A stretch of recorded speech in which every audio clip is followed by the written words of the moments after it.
Hello guys, welcome to this video. So in this video I'll show you how to open, render and view markdown files with live preview inside your VS Code editor.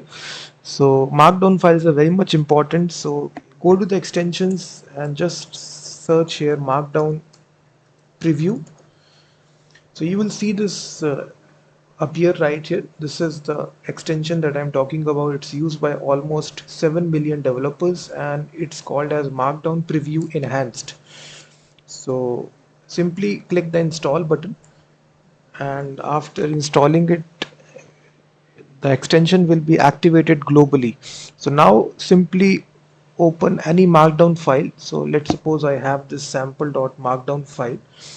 So as it is opens, you will see on the top right corner of the screen, you will see this button appearing, Markdown Preview Enhanced.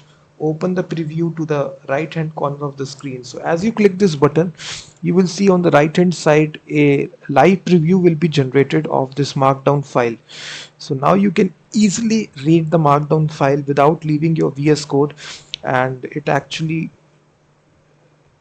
basically, this is your images, this is your plugins, this is your data, this is the syntax highlighting. Each and everything is uh, very effectively highlighted, and you can see how easy it is to read your markdown files.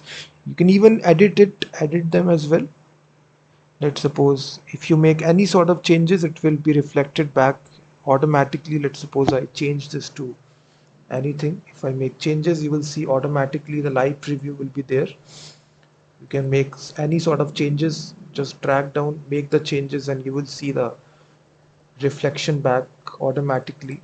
This is the very good plugin that you can install inside VS Code to actually live preview and edit your markdown files directly inside VS Code with live preview any other file. So it will add this option at the right hand corner of the screen. So this preview window will open. So it will be right here after you activate this extension. So then it will look like this. You will see all these images. If I remove this image, it will be gone. If I again replace it, so this is the extension Markdown Preview Enhanced. Simply install it and start using it to preview and edit your Markdown files. Also check out my website freemediatools.com, which contains thousands of tools.